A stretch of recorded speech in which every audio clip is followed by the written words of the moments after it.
રોનભાઈ જી sir પૂછી લે ભાઈ. સર, જૂનાગઢમાં તાજેતરમાં મહાશિવરાત્રિના પર્વ નિમિત્તે મેળાનું આયોજન થાય છે ભવનાથ ખાતે, જેમાં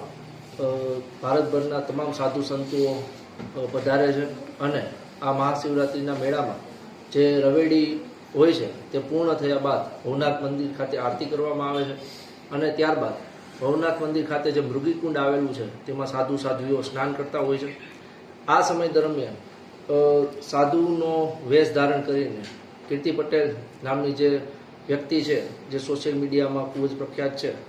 તે વ્યક્તિ ત્યાં પ્રવેશે છે અને ત્યાં ફરજ પરના હાજર અધિકારી જે હોય છે કે જે મોડ કરીને પીએ તેમની સાથે બીભત્સ વર્તન કરે છે. એટલે સમગ્ર બનાવ એ રીતે બને છે કે જે કીર્તિ પટેલ જે મહિલા છે તે સાધુના વેશમાં ત્યાં પ્રવેશે છે અને મૃગીકુંડમાં સ્નાન કરે છે, જેના કારણે પીઆઈ કે જે મોડ નામના અધિકારી અન્ય કોઈ બનાવ ના બને અને આ વિવાદ છે વધુ વણશે નહીં તે માટે તેઓને રોકે છે અને તેઓને સાઈડમાં લઈ જતા હોય છે. આ સમય દરમિયાન કીર્તિ પટેલ જે છે તે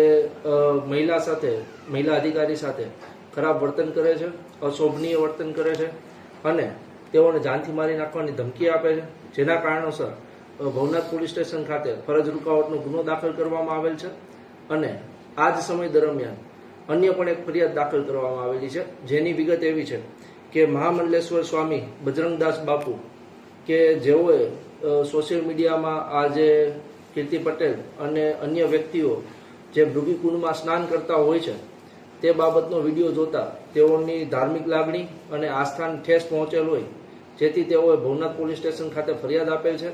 અને બીએનએસની કલમ 298, 299 અને 196 A અને B અંતર્ગત ફરિયાદ દાખલ કરવામાં આવેલ છે, જેમાં જે કોઈ પણ વ્યક્તિએ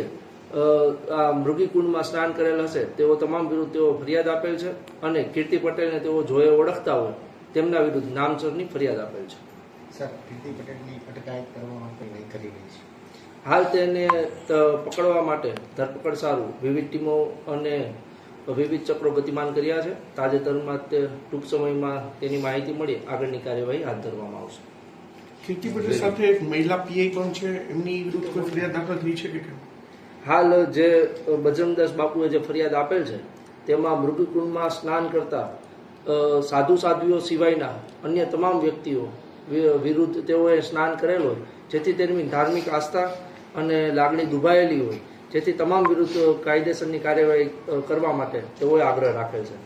મહિલા પીઆઈ છે ત્યાં ફરજ પર હતા કે કેમ? હાલ તે દિશામાં તપાસ ચાલુ છે કે ખરેખર